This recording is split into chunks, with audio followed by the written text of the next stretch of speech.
You are the best at being you and not someone else, and are at your best when what you do makes you happy.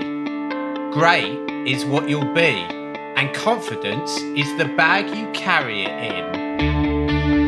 The Interplanetary Podcast. The exploration of space for the benefit of all mankind. Your hosts here in London, Matthew Russell and Jamie Franklin. Oh yeah, baby, Tracy T.C. Caldwell Dyson, whose birthday it is today. Happy birthday, TC. Hey, TC! Matt, I wish I had one of those Dyson air conditioner unit things. Shout out to Dyson. Will you sponsor the podcast? We're in the middle of a heat wave in the UK, and my God, are we not ready for it? Oh, it's the usual thing. We just love talking about the weather, don't we? Moaning about it, and that's me included. I had an amazing experience of an electrical storm yesterday. Oh, yeah, you sent me a photograph of a lovely lightning bolt. It lasted for hours, but I was watching cumulonimbus clouds full of electrical activity just sort of drifting by the harbour. It was absolutely beautiful. Hours. You love a nimbus, don't you? Yeah, it was great. Yeah, big time. Tracy D.C. Caldwell Dyson, no relation to Freeman or Mr. Air Conditioning Vacuum Cleaner Dude. No. Dyson is, of course, a husband's surname. He's an aviator, apparently. Yeah. But she's the first astronaut to be born after Apollo 11. Oh. Or at least I think she is. Okay. And she was inspired by Christa McAuliffe to become an astronaut, and could potentially be the first person to step back on the moon. Step back on the moon. Ooh, that sounds like a film. Well, it could be the film Artemis when they make it in 20 years' time. Jamie, Yeah. have you heard of a band called Max Q? I'm embarrassed to say that I haven't. No. Should I have? Oh, well, yeah, you should have heard of Max Q. It's Chris Hadfield sings lead vocals, as does TC. Oh, okay. Now I know of that band. I didn't realise it was called Max Q. Max Q, very clever name, of course. Max Q being that bit just as a rocket gets to its maximum dynamic pressure, I believe. When it hits 88 miles an hour, they all burst into song. Like that, exactly. Yeah. I can't remember which member of the band said, like the space shuttle, the band makes lots of noise but no music.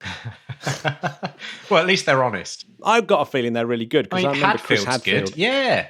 Yeah, he's not bad. I think they're all pretty good. I'm quite surprised Katie Coleman isn't in there with her Anyone flute. who sings Bowie in space should be president. Yeah. End of. Bowie's in space. 88 miles an hour to the moon. Jamie. Yeah. We've got to do a big shout out to the two Justins. What, Roberts and Young? Roberts and Young, TTJs. Love those guys. Justin Roberts, Justin Young. So Justin Roberts here in the UK and Justin Young way over in Tasmania. In Tassie, mate.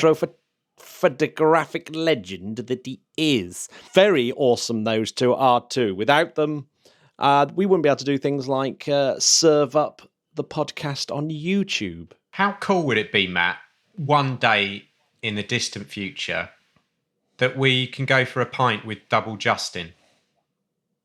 Like we're all there in a pub just chatting about space talk. Where's a halfway point? Is it South Korea or something like that? Would it be Seoul? Well, it sounds like a good a place as any. Yeah, well, let's meet up in Seoul, dudes. Get your vaccines. While we're doing shout-outs, I want to do a shout-out to all of our podcast listeners who are of a certain age who will have received their A-level results yesterday. Congratulations to all the students out there. And remember, if you didn't get the results you wanted, there are still options for you. But I want to give a special shout-out to Dylan Thompson, who has literally been a patron of the show since we started our Patreon page. And he got his A-levels that he required to get into Birmingham University to do astrophysics.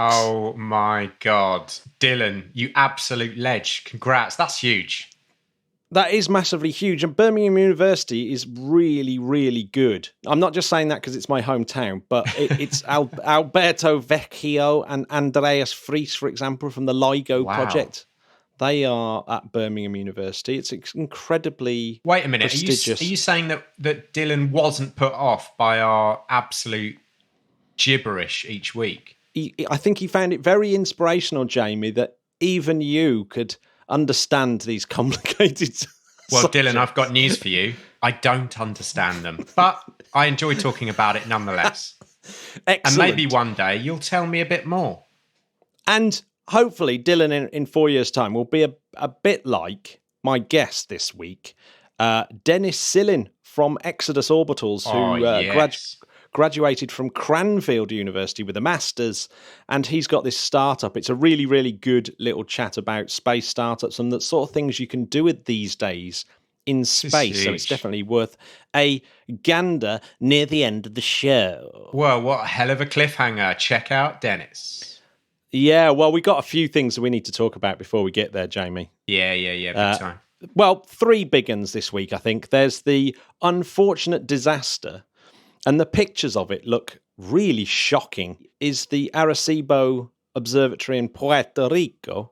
Yeah. A cable snapped and put a 100-foot gash in the reflector dish. You wouldn't think a cable would do that much damage, but it's a 3-inch cable, so that I guess that's pretty big, isn't it? It's really thick. It wasn't good. If you're wondering which one the Arecibo dish is, if you've ever watched the film GoldenEye with Pierce Brosnan, the James Bond film, he has a fight on it near the end.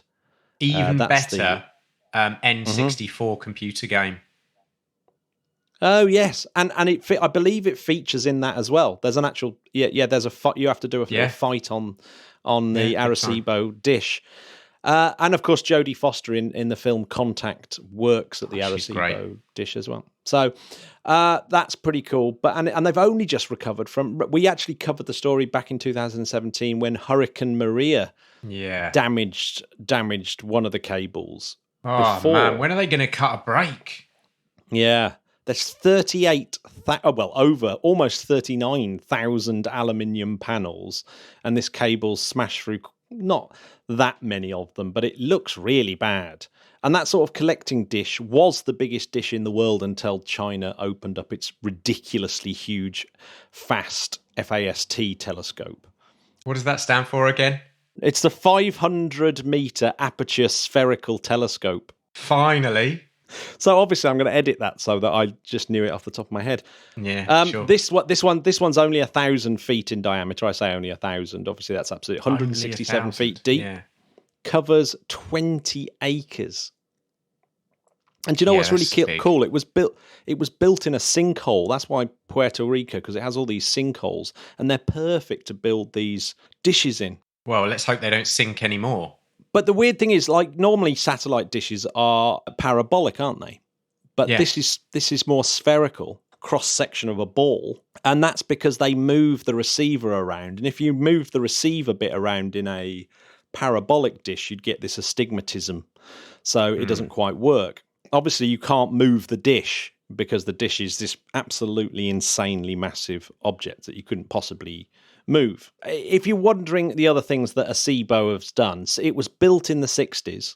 Pretty much immediately, it determined that Mercury had an 88-day rotation rather than a 59-day rotation. So that was discovery number one. Pretty important.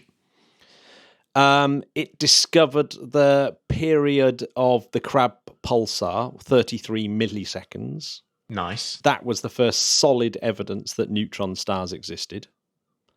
Holson-Taylor used it to discover the first binary pulsar. Nobel Prize winning.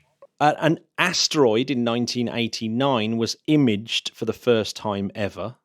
So you can use this thing to actually build a radar image of objects out in space. 4769 Castalia. That's the one, Jamie. Beautiful I knew it was. Pronunciation, yes. And it discovered in 1990 the first exoplanets, when it discovered a pulsar, PSR B1257 plus 12.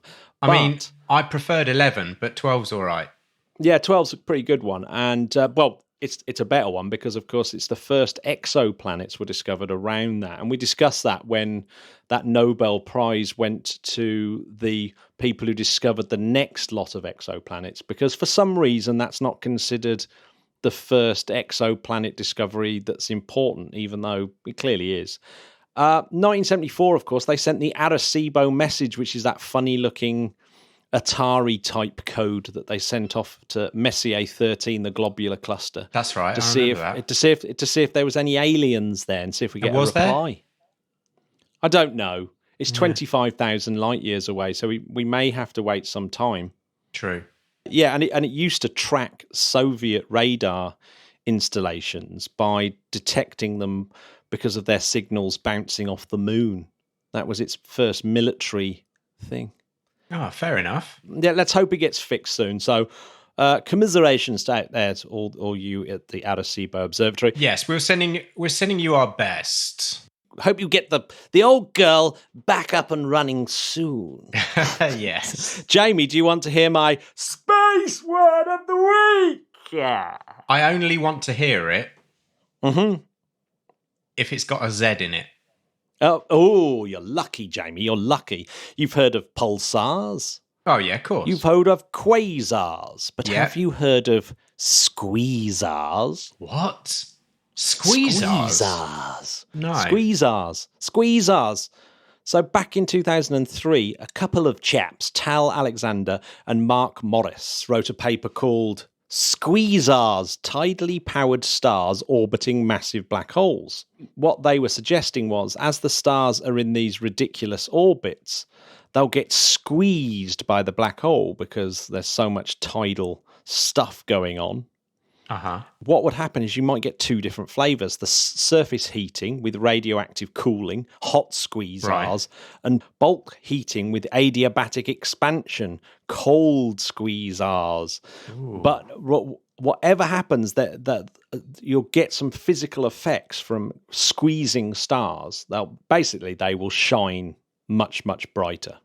So as they sort of go past the black hole, they get squeezed and brighten. Nothing really done on squeezars since then, but move forward 17 years to a new paper from Florian Peiker and Andreas Eckart et al. From the University of Cologne in Germany. Shout out to Cologne.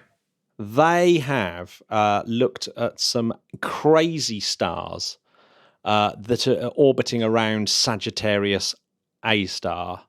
And they're really fast moving. Star S4714 looks like it's going about 8% of the speed of light, making it the fastest star in the Milky Way. That is fast. Well, if you were going that fast, Jamie, you could get round the world in just under 2 seconds. 15,000 miles a second.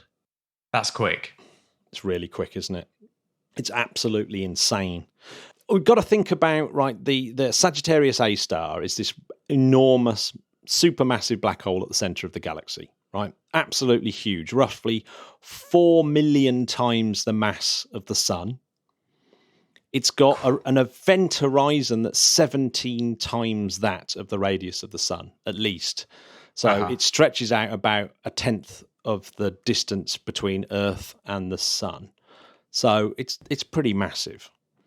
And it's only 25,000 light years away, a sort of similar distance actually to that Messier globular cluster that we were talking about earlier on. In this area, about the size of the solar system, you've got this enormous black hole with 4 million times the mass of the sun in the center of a kind of mini solar system. But instead of planets and comets, you've just got other stars orbiting in the same way that the planets and comets orbit in our solar system.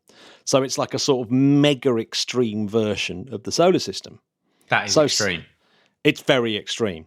So S4714 is part of a cluster of 5 stars, and it's on this ridiculously eccentric orbit.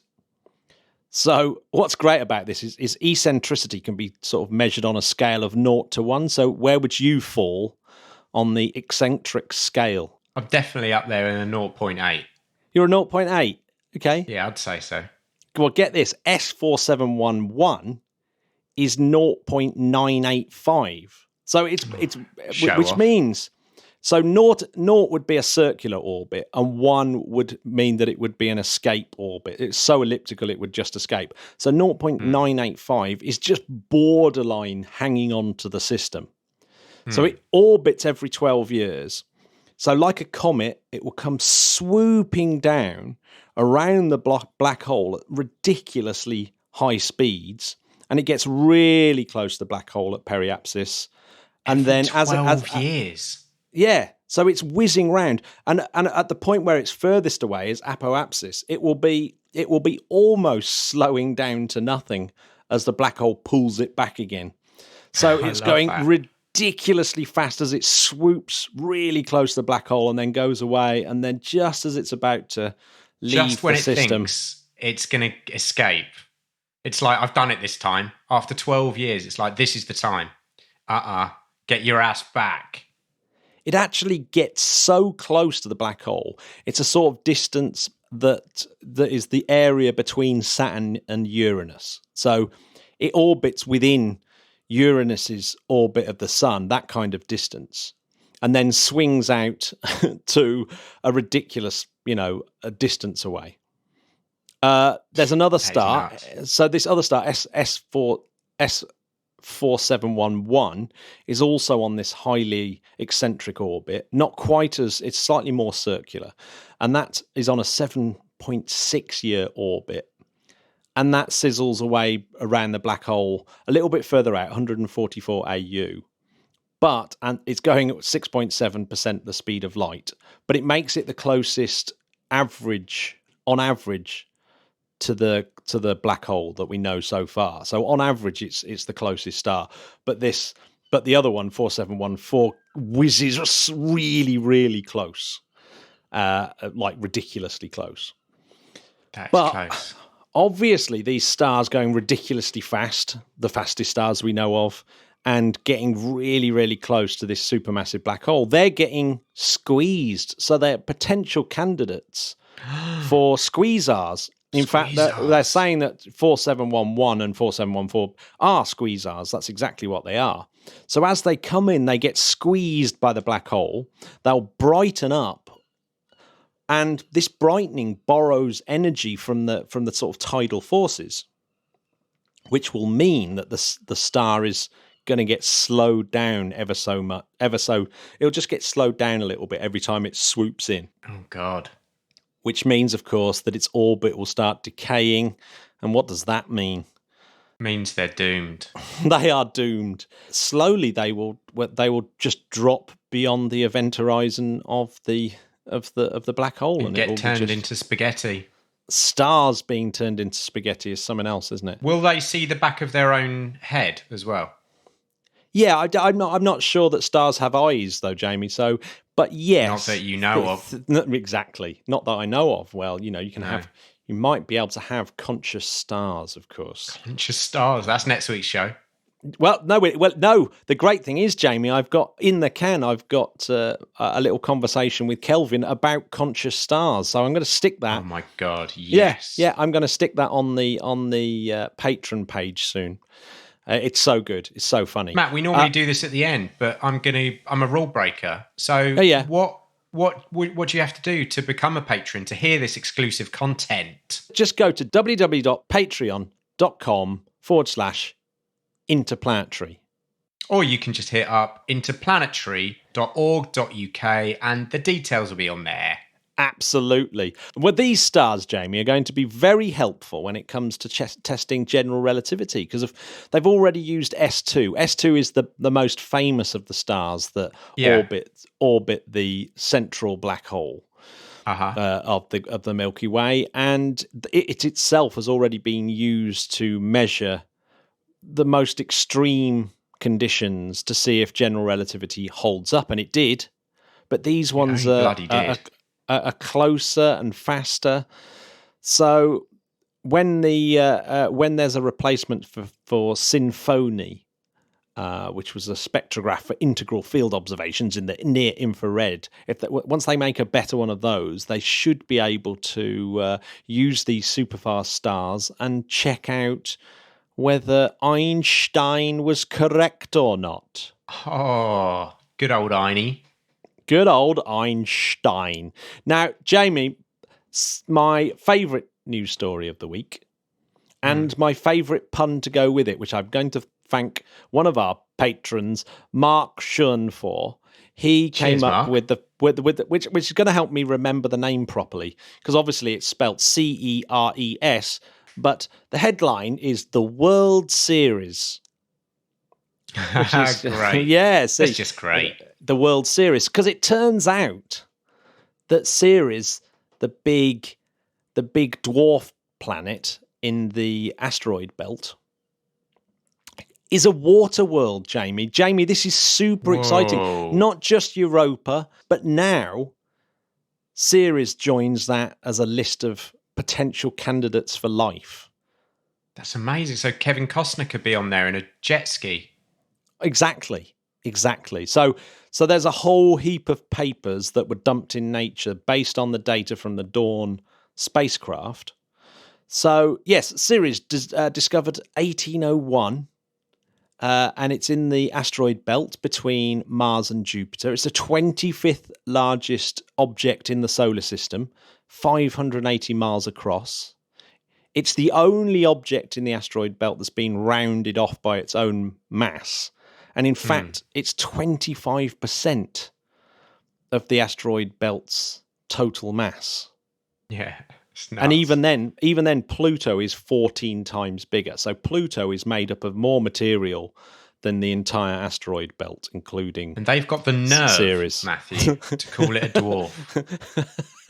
Yeah. Absolute cheek of it. I know, it's absolutely out. It's an outrage. Yeah, it's a disgrace. So I'd like to speak to the manager. So remember, 2015. One of the greatest things ever was the robotic NASA spacecraft Dawn.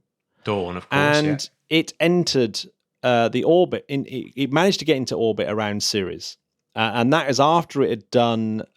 It had gone into orbit around Vesta, which is another object in the asteroid belt, making up 9% of the asteroid belt's mass, and which made Dawn the first ever spacecraft to be able to get into orbit around two separate bodies in the solar system.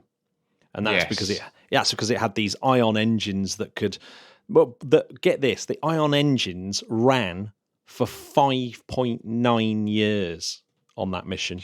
So these engines just blasting away. Really, really cool. God, you'd get some nectar points for that at the garage, wouldn't you? Exactly. But do you remember when Dawn was approaching Ceres, it was really obvious that there was these sort of really bright white features, particularly this one great big spot as it approached. Yeah. And as it got closer and closer, this spot became more and more of a feature. It's like, wow, this is really incredible. And it was made this really reflective area in a place called the Aperture crater. Okay. And there's two spots in there, the Carialia faculi and the Vinalia faculi.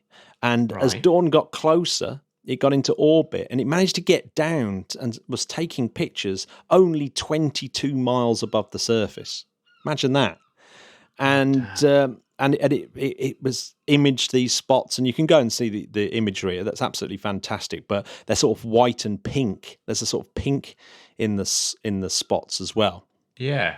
And what they worked out is that it's salt. They're salt crystals left over from salt water that's been seeping out of the planet, leaving behind these sodium carbonates to create this highly reflective surface. Now, the highly reflective surface wouldn't last very long when you've got all these micrometeorites coming in and dulling the surface. They would all be kicked off, right?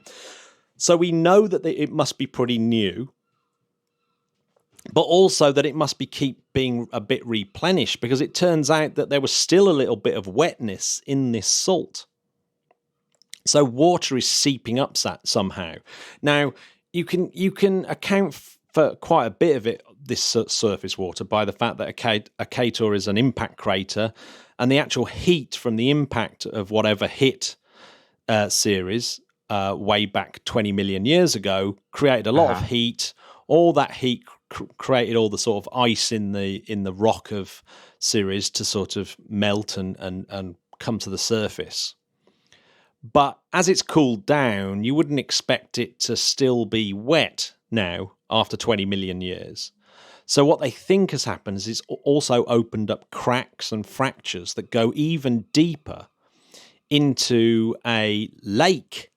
So, and this lake is there's a reservoir underneath of brine that's sort of percolating up to the surface continually. And they reckon that this reservoir is 25 miles deep and hundreds of miles wide. In other words, it takes up a very large chunk of Ceres. So it's and there's lots of other evidence as well. There's these little small mounds and hills that are caused by this hydrological formations as the asteroid came in, and then water splashed over the surface of Ceres and then formed these mounds and things. Incredible scenes. To have a drone up there, Matt, eh? Oh my God. So imagine that. We kind of did. I mean, Dawn spacecraft almost was a drone going over. I mean, flying at 22 miles high is, if we've essentially had it. But I tell you what, it certainly gives the case to actually go back and say we should really seriously go back, because it's very, very easy to get to compared to Europa or Enceladus or Titan. So, we're talking. I would think that now we've definitively said that Ceres is an ocean world, that the solar system's just got loads more interesting, and we're going to just be discussing more and more about how it's a potential home for microbial extraterrestrial life. Well, this is one of my favourite subjects, Matt, if not my favourite subject. So I'm all in, quite frankly. So, quite frankly, Jamie, Walians might be on Ceres. I am not going to sleep tonight. I mean, firstly, because of the heat wave. Secondly, because of another possible Walian planet. Jamie, it is so cool, isn't it? That is so cool, isn't it? It's just ridiculous. We'll shout out to the patrons after. Jamie, I'm going to play you my interview now with Dennis Silin from Exodus Orbitals. I really enjoyed it. The funniest bit was I was thinking, shall I ask him the question about whether he's got a space song? Because I hadn't prepped him. It was one of those very last-minute interviews. And it turned out that his space song was really important and really cool. I'm looking forward to this even more. Let's roll it. Yeah, absolutely. Aperture! The Interplanetary podcast, putting the ace back into space. I'm joined on the podcast by Dennis Silin, who's in Canada, I believe. Welcome to the podcast. Thank you. Nice to talk to you today. Well, you got in touch because you had an interesting project called Nova, and it just looked just too fun. And I've been meaning to do an episode about startups and small sats and all those kind of things, and how easy when I say easy, but how much easier it is to sort of get involved with space these days. So first of all, tell us a little bit about your company Exodus Orbitals, and then a little bit about this Nova project. We started our company back in 2018 while I was studying for my master's degree in United Kingdom, Cranfield University to be specific. And the idea for me before I got into my degree was to start a company by the end of my studies. Start a company in space industry, because this was my long-time dream, and this was specifically why I got back into school.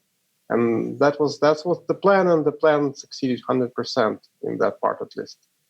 So with my fellow students, we tried to find an idea that would be possible to implement, on a small budget by the student team with not much experience. And, we tried to go into the space launch sector, but basically you have to start with like 20 million pounds to begin with.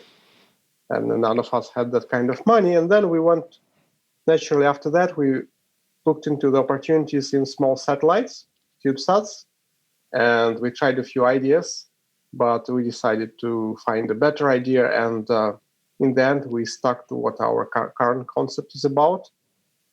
And that doesn't cost a lot of money compared to the building, competing with Elon Musk. And our idea is basically quite simple in its nature. As you know, space is hard because it's difficult and expensive to launch physical objects into space. So every kilogram of mass is tens of thousands of dollars. And if you want to do something interesting, you need more stuff there. You need assets in space. And what kind of payload has zero mass? And it is software. And so software is not taking any kind of requirement to actually be physically present as an object. So it's an immaterial entity. So the point is, if you want to upload your software on the satellite right now, it will cost you $30. That's just that, 30, not millions and not even thousands. So our idea is to deploy a satellite and then rent it out to the customers on the ground. Think of it as web server in space, or something that you can develop your programs for and deploy it without having been that prohibitively costly to do. This is the whole core of our idea. So we deploy the infrastructure and then we rent it out to the customers. And for the customers, they don't need to launch anything. They don't need to build any physical satellite. They just need to write the code. And there are, at least million of software developers in the United States alone, and many more around the world. And we want to make space access affordable, a lot more affordable than it is right now. And this is what we are trying to push. And so far, we are making progress. And the plan is to launch our first satellite in 2021, and make it available for everyone on the ground, pretty much. We have done enough engineering work to make so I can say it's actually feasible. The first mission of this kind is already being in development, and it's from European Space Agency, which we are participating in as well. So this concept I was explaining is not exactly that crazy. There's already movement in space industry to they kind of start to understand that concept as well. What was the name of the European Space Agency mission that did that? It's called OPSSAT, OPSSAT, and it was launched in December 2019. And currently we are working with this to get basically results out of this mission. And if you're interested in specific details, basically satellite is a hardware sandbox, and what we are building is the software sandbox. So like two sandboxes provide sufficient isolation and safety for user applications, so you can be sure that if you develop the code and upload on the satellite, you'll be fine even if your software is full of bugs, and it will not kill the satellite mission. Right. So how flexible is this particular architecture? So presumably you start off small with a CubeSat, and people can do a sort of varying amount of experiments, but it's limited by the hardware. Do you have a vision that just keeps growing and growing and growing as you get more adaptive and more and larger hardware in space? Yes, that's a good observation. The people who will be using our first satellite, of course, will be limited by the hardware we'll provide. But as we grow and create more capable satellite platform, there will be more and more applications possible. So right now, I can tell you that the two most versatile instruments imaging camera in visible light spectrum or multispectral, and software-defined radio. By their nature, they already allow multiple possible applications, and those two instruments will be the first two on our platform. The next one, which we want to build as a second generation part of second generation hardware, is a machine learning algorithms accelerator, which we already partnered with another company. So with that, you can run machine learning tasks in space, especially on imagery data and on signals data from SDR. So that will be like the next step. And in the end, like the end game is have a constellation of the satellites with all the possible satellite instruments. But for you, it will be one big virtual satellite that you will have access, full access to it. So one satellite has imager, one satellite, say, has synthetic aperture radar, but for you it's going to be like a API, application programming interface platform like Amazon, so you can get all the functionality and everything will be quite transparent and seamless to you. Now that is interesting. Yes. You're kind of almost putting up a swarm, a constellation of things to plug into. Correct. So things to play with, and very similar to how cloud computing is developing on the ground. You get almost unlimited amount of or infinite amount of possible, functionality at fingertips on your laptop or desktop. This is the game we're trying to make available in space as well. Of course, it's quite hard in terms of capital requirements to put all this hardware in space. So we start with just one CubeSat, and this is not easy by itself, but the roadmap is quite clear at this point. With the larger sort of satellite companies, with their sort of satellite buses, are any of them moving in that direction where you have these, very, very large, expensive satellites, the millions and millions to the billions style? Are they sort of going down this software adaptive route, or is this? Yes, there's already like a few projects going on. So large like geostationary telecom satellites can already be rented out to the customers. I believe I saw the news. It's not to the same level as we plan to do, as those satellites are very specialized. But yes, like people understand the nature of this concept in the space industry as well. There's also Lockheed Martin, who is working on their software-defined satellite technology, and they have launched their first prototype this year, I believe. I mean, it's just an emerging area that people are just starting to work in.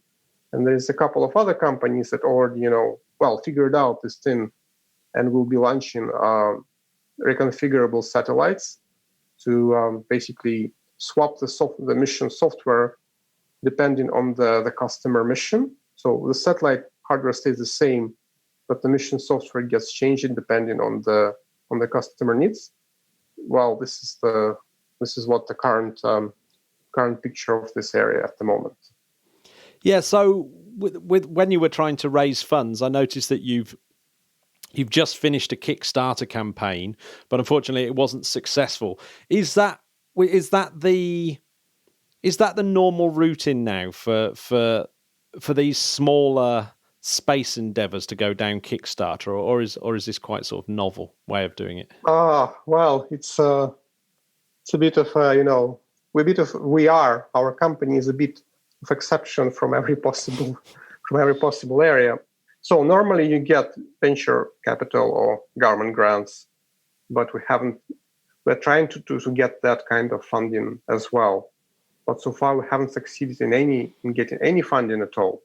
The only thing we are succeeding is the engineering part, where our engineering is moving from success, but our fundraising from moving from failure to failure.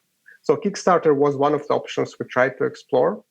So, our major problem at this moment is not so much fundraising as our, complete obscurity. Nobody knows about us, so very few people know, and we're trying to, expand our outreach. And everyone who we talk to says, "Oh, that's really a good idea," but there's not that many people that know about us. This is why, why I'm trying to spread the message as much as possible. I think it is a good idea. It's, opportunities for the people that could not participate in space exploration. When you were at Cranfield doing your masters, was that something that they concentrated on, that kind of element of the business side of getting new space ventures off the ground, or was that something as a bunch of students you had to do off your own back?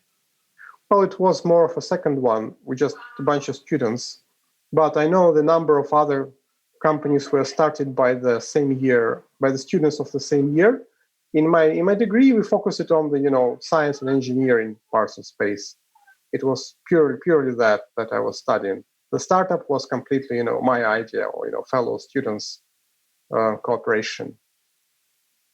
And with fellow students cooperation, no, the Cranfield has like MBA school, but I wasn't there. I wasn't studying there. But no, like it was purely like 100% science engineering degree I was doing. So, as someone that's now spent some time hammering away in the kind of in this kind of area of new space and stuff, what are the sort of things that you've learned, and what are the sort of things that you could sort of tell other people about your experience so far? So, well, my major take as startup entrepreneur, sales and marketing are as important or even more important than engineering. Because if you get, like, say, 5 smart engineers, you can be certain they will get results done. But none of us are experts in sales. None of us are experts in marketing, and that part's extremely important. We're trying our best, to learn that.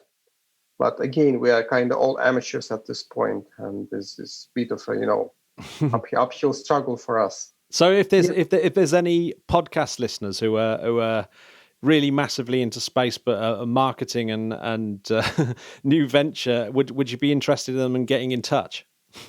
Absolutely, by all means. Space is open for everyone. Right, yeah. No, well. I mean, this is the kind of story that I'm hearing now, sort of getting louder and louder, and especially actually in the UK, where there seems to be some kind of push to push, new ventures further forward. That's what the UK want to be in the not too distant future, is a leader in space.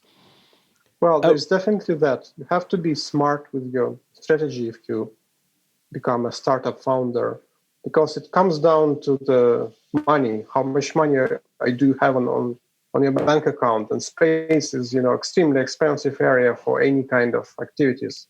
I think we found a way to make it a lot cheaper than before, but it's still, everything costs money. And even the marketing itself is, the more money you have, the more you can spend on advertising and so on and on. And kind of we are stuck at the bottom at the moment.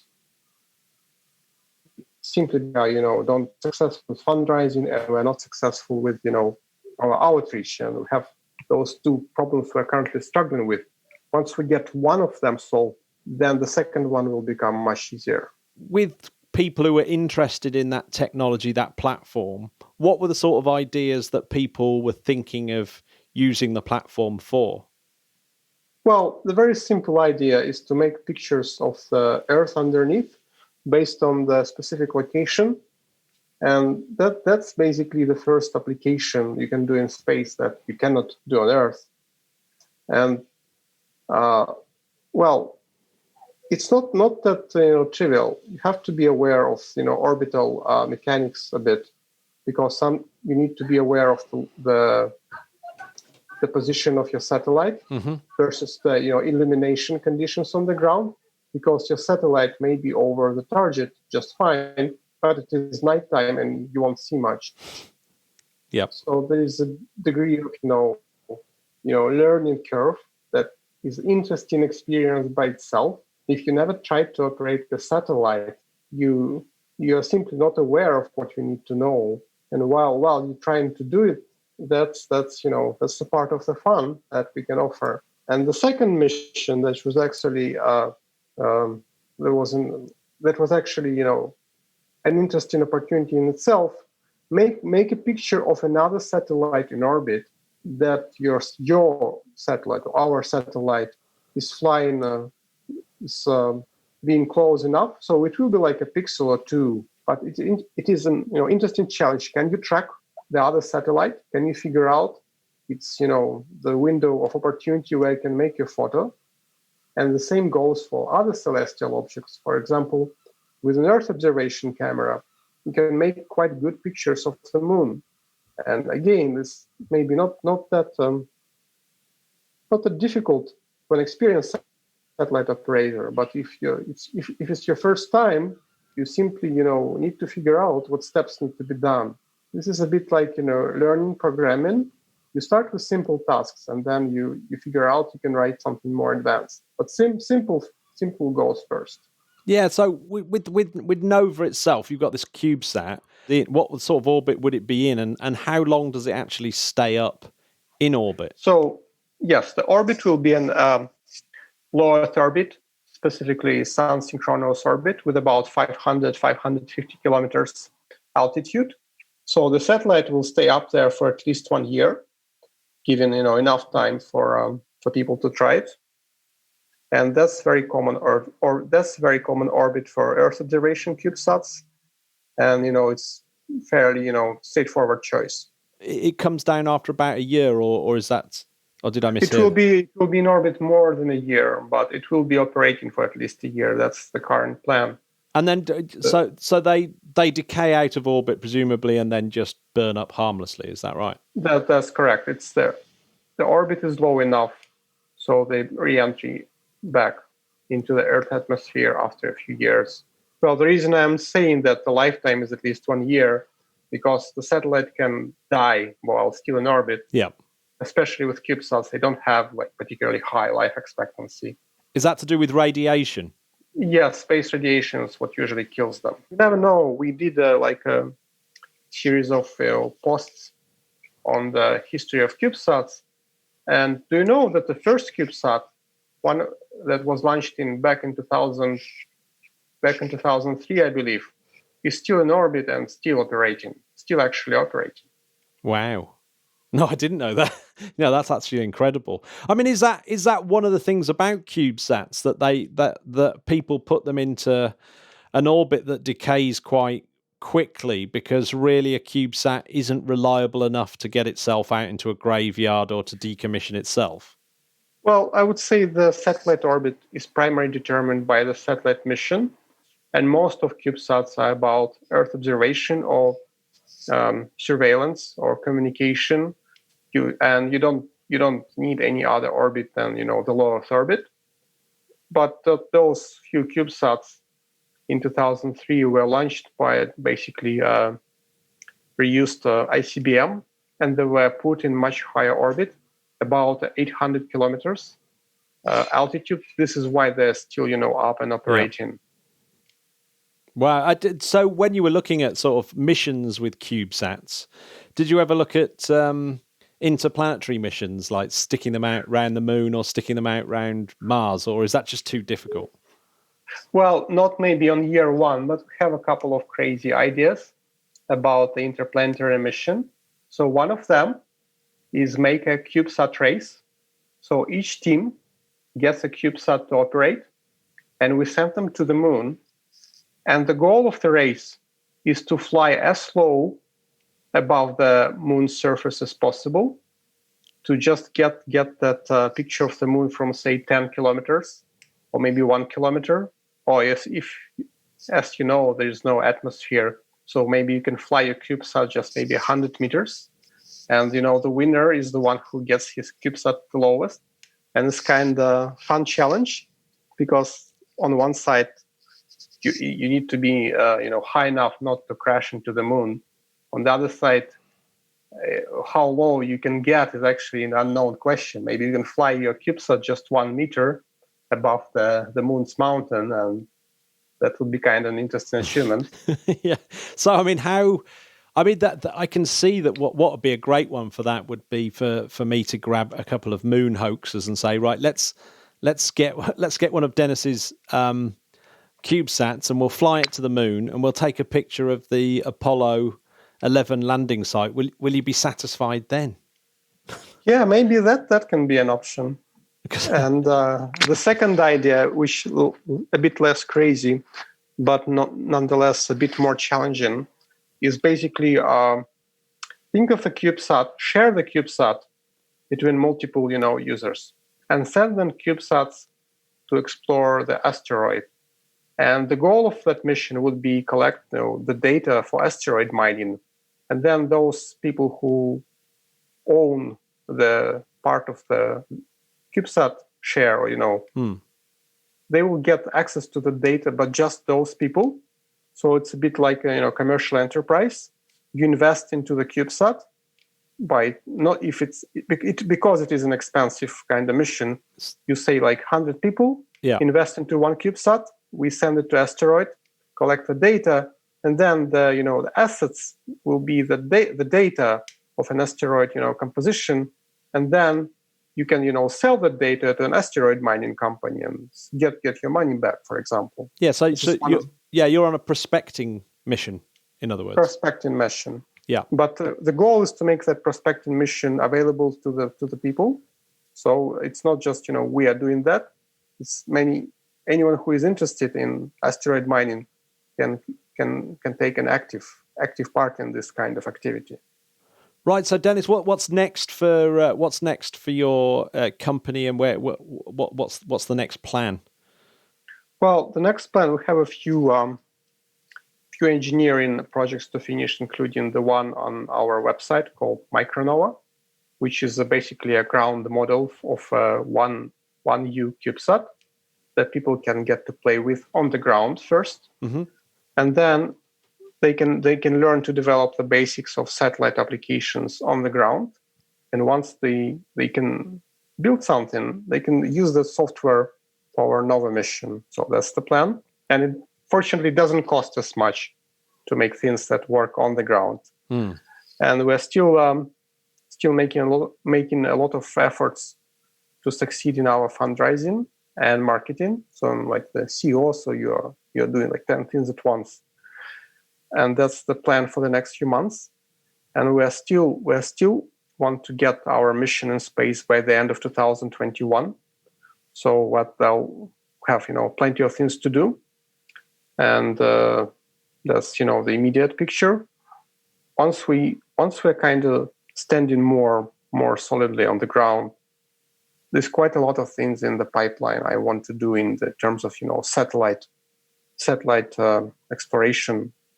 And, yes, an engineer, and we have an engineering team. We're not short of good ideas. Just all of them require, proper execution. It's one part I learned as entrepreneur: execution is everything. You will never run out of good ideas, but you have to pick one and stick to it and get it to the point where it has, flesh and blood. Has been a big, tremendous learning experience for me as running the company. Even with all our challenges, it's still an amazing experience, an amazing adventure. Like you are in the same field as Elon Musk and Jeff Bezos. Well, I don't have their money, I have their passion, and I don't think I'm no less motivated to succeed as they are. Well, in some ways, you're thinking of the actual application. Musk's just thinking about opening. He's a road builder, isn't he? Really, and I suppose that you're then thinking about the actual cars that you stick on the road. Yes, definitely. I'm more interested in things done in space, satellites, and spacecraft. Not much about the rockets, by themselves, but the things you can do in space. It's quite a lot of things are possible, but we haven't really even tried doing them. I would say the space exploration is still in its infancy. We only have, say, 6 people, 3 to 6 people in space at the moment, and there's only so much they can do. Think of the not so far future when there'll be thousands of people in space doing things that we can't even imagine at the moment, and next century there will be millions of people and interplanetary colonies, and what can be possible in these times, I don't even know. Yeah, I mean, I was struck really by the idea that if you've got a platform in space where people can cheaply test ideas, I mean, you could have extraordinary ideas, couldn't you? Like testing general relativity. A university could just write some programming if you've got the right kind of instrumentation on board your CubeSat, and you can do crazy stuff like that. Yes, quite a lot of those ideas that come from universities that hasn't seen the light of the day because simply it's out of their budget at the moment. One thing I did not mention, we do want to give that our platform capabilities to universities and both students and researchers, because when I was doing my master's, I didn't have the chance to say write a code for the satellite and upload it to see how it will what results it can yield. We did things, so we studied the theory and we did a little bit of lab experiments on the ground, but none of us at that point had access to anything in space. And again, there's quite a lot of things you can do, and we have been in touch with a number of professors at a couple of universities in Europe and US. So that's on my list as well. Fantastic. Well, where's the best place for people to see what you're up to at the moment? Well, our website and social media and LinkedIn. I would say our Twitter is the place to get immediate updates. And on the website, you can read a little bit more in detail. So Twitter is easy to find. It's Exodus Orbitals. You can Google us. Our name is quite unique. In fact, where did the name come from?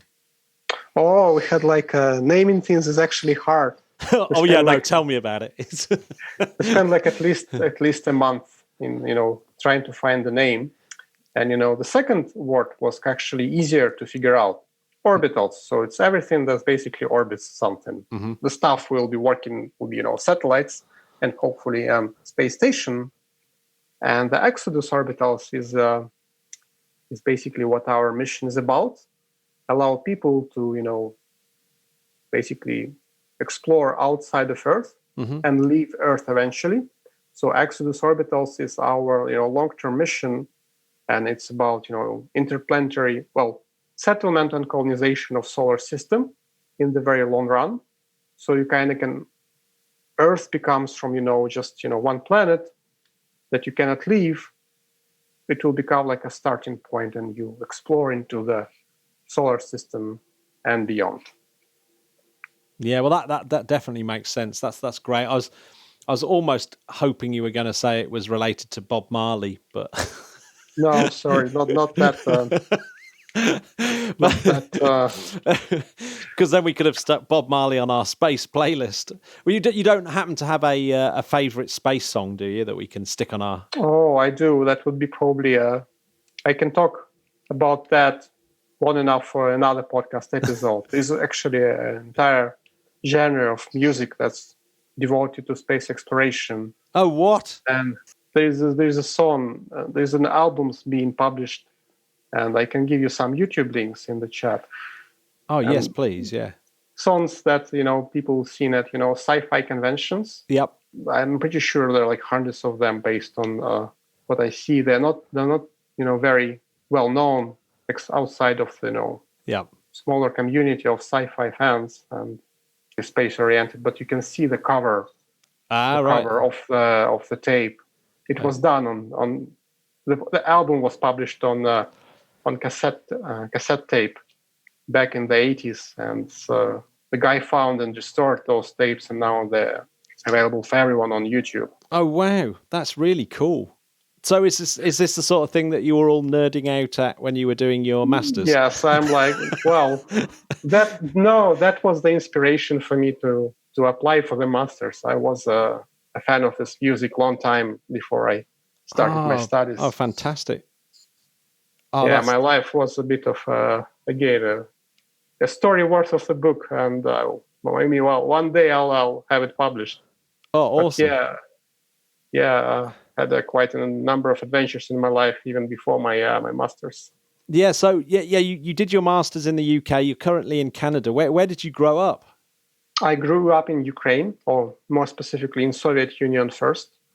And then Ukraine as an independent country. Mm-hmm. And in 2004, I immigrated to Canada, where I did, my undergrad studies and worked for quite a while as a software developer and tech support.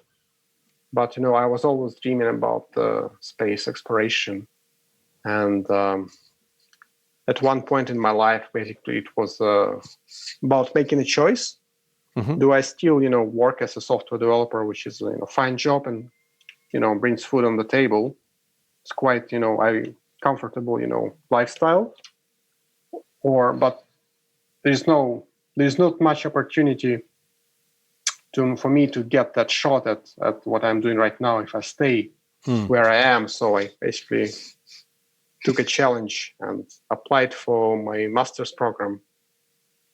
And it's quite a number of things happened in that year, both good and bad. And the space music was one of the driving factors. Yes.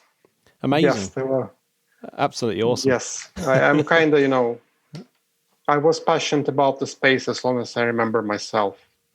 One of the first books I read as a kid was an illustrated encyclopedia about everything, and the final volume was about space, and the final page was about aliens and life outside of Earth, and that was in the early 90s. So when there were no even they didn't know they didn't know anything about any other planets, and the last page of that book was a speculation. Like Earth must not be the only planet, so there might be more planets out there, and maybe there's life out there somewhere. Yeah, and that was my long-lasting impression. Wow! Have you still got that book? No, the book is still there, but it's in the Ukraine right now at our old apartment.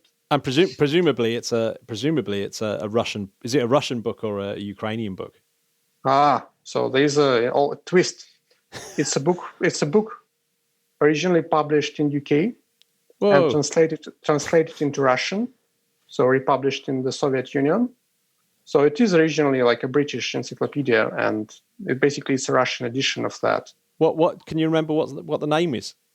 The name was Joy of Knowledge. The publisher was Mitchell Beasley.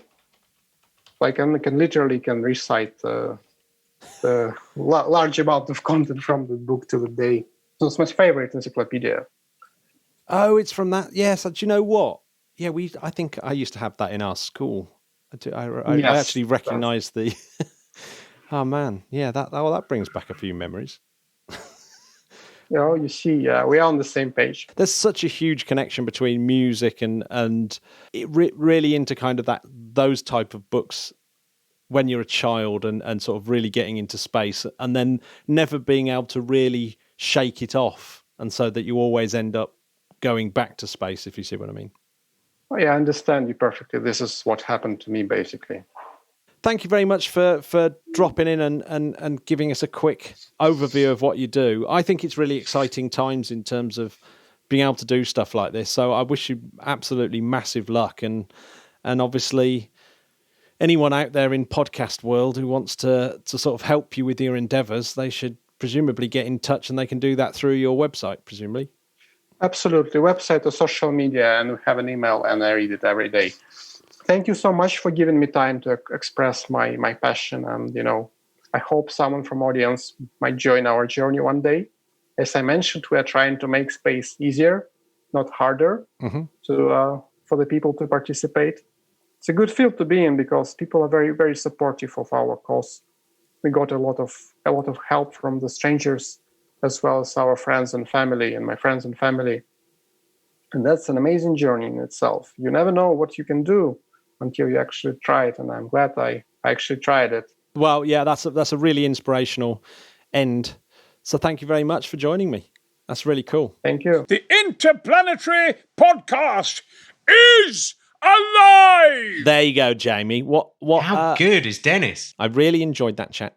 Great, Matt, deal. if people want to follow Dennis online, I will stick all the links to all the things that you mentioned in the notes of the podcast, so you can go Excellent. and click through.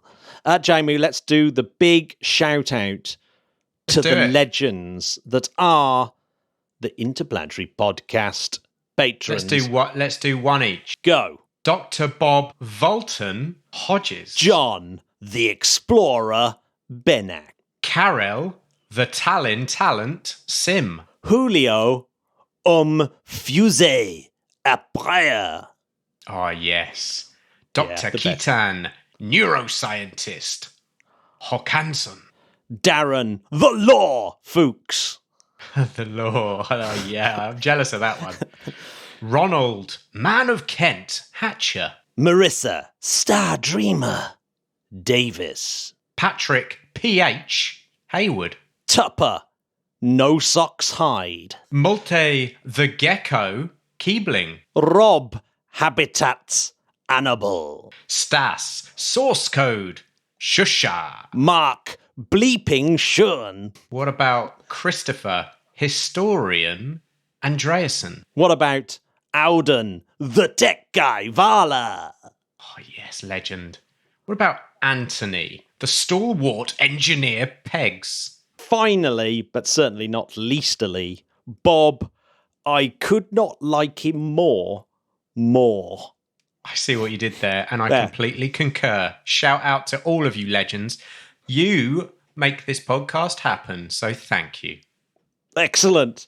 And obviously, if you want new nicknames in the middle there, just let me know on Discord. Yeah, let us know your own nickname. I was struggling. I spent probably a little bit too much time on that when I should have been you didn't writing spend that much time content. on Patrick P.H. Hayward. Sorry, Patrick.